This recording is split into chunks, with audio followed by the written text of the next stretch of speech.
Did you know that March is Women's History Month? I had no idea until I clicked on the Google Doodle and saw every day these women were highlighted on their homepage. But actually, Women's History Month started out as Women's History Day back in 1908 when women were protesting their harsh working conditions. Then it eventually morphed 72 years later into Women's History Week, where it was recognized by President Jimmy Carter in 1980. Then, 7 years later, Women's History Week expanded to Women's History Month. So here we are. In the context of our Free Methodist denomination, B.T. Roberts, Benjamin Titus Roberts, the founder of the Free Methodist Church, he was a strong advocate for women being ordained as pastors, even in, 1891. 1891. He even wrote a book about it. But 20 years later, in 1911, the Free Methodist Church started ordaining women as deacons. And then it wasn't until 1974, which is 63 years later, they started ordaining women as elders. And elders require more education and they have more responsibilities in the church than deacons. If you want more information and more details about that, you can ask Kotz. So, in the Pacific Coast Japanese Conference, the PCJC, Reverend Nancy Wong and later Reverend Gail Yoshimine were the first and only female ordained pastors that we had for many, many years. At the time, they served as associate pastors and were not lead pastors.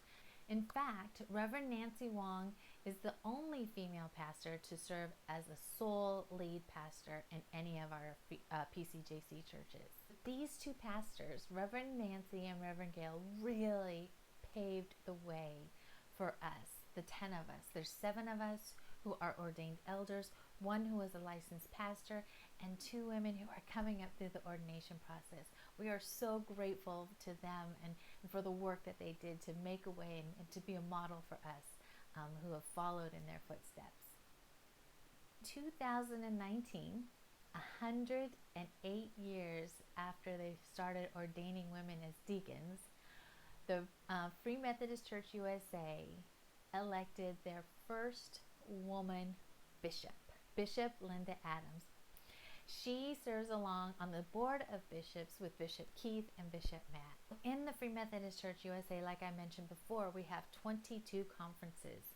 And of those 22 conferences, we have 2 women serving as superintendents. These superintendents oversee the conference.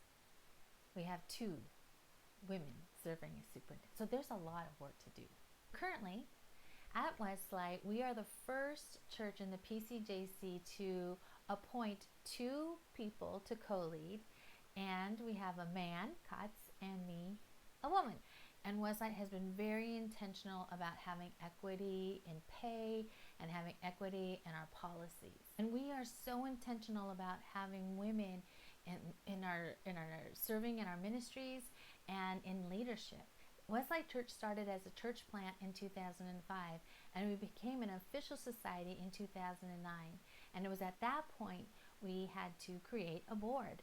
And in the last 12 years, we've always had at least, from anywhere from 2 to 4 women serving on the board at any given time. And it's really our goal to have our board reflect the makeup of our church family. So we've made a lot of progress since 1891, but there are a lot more challenges and there's so much more work to do. And so our desire at Westlight is to ensure, no matter what, that all voices are valued at the table.